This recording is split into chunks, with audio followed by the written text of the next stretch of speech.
شیر شاہ سوری کا دور گو مختصر تھا، چند سالوں پر محیط تھا، لیکن اس نے اپنے دور حکومت میں انمٹ نقوش چھوڑے۔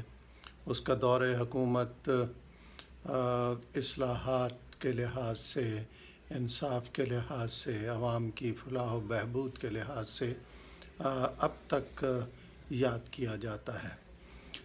اس نے گرینڈ ٹرنک روڈ، جسے جنرلی سڑک کہتے ہیں، وہ پشاور تک بنائی۔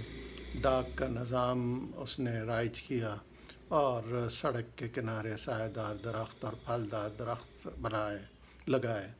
سرائے تعمیر کی، 7 کنویں بنائے تاکہ مسافر اور جو ڈاک لے جانے والے ہیں وہ وہاں آرام کر سکیں۔ اس نے انصاف کے نظام کو بھی مضبوط کیا۔ اس نے جو روپیہ ہندوستان پاکستان میں رائج ہے، اس کی داغ بیل اس نے اپنے زمانے میں ڈالی۔ تو اس طرح شیر شاہ سوری کا جو دور ہے وہ ایک اچھا دور شمار کیا جاتا ہے۔ کہتے یہ ہیں کہ ایک بار شیر شاہ سوری کے دربار میں ایک قتل کا مقدمہ پیش ہوا۔ قاتل نامعلوم تھا، اندھا قتل تھا۔ شیر شاہ سوری نے جب اس کو دیکھا تو اس نے اپنے وزیر سے کہا کہ وہ بھیس بدل کر اس علاقے میں جائیں جہاں قتل ہوا، اور اس کے قریب ترین جو درخت ہے اس کو کاٹیں، اور اگر کوئی وہاں سرکاری اہلکار آئے پوچھنے کے لیے، منع کرنے کے لیے، تو اسے گرفتار کر کے دربار میں پیش کیا جائے۔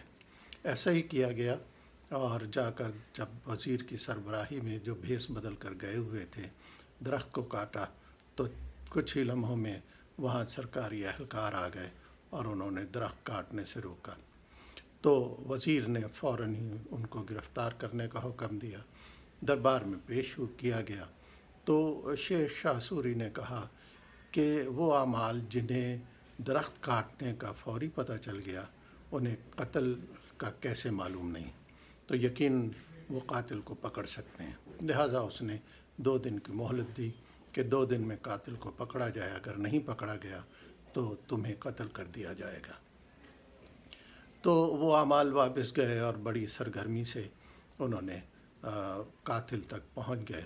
مدت ابھی ختم جس دن ہونی تھی اس دن صبح کو وہ قاتل کو لے کر اور دربار میں پیش ہو گئے۔ اس طرح آپ دیکھیے کہ شیر شاہ سوری نے اپنی ذہانت سے قاتل کو گرفتار کر لیا۔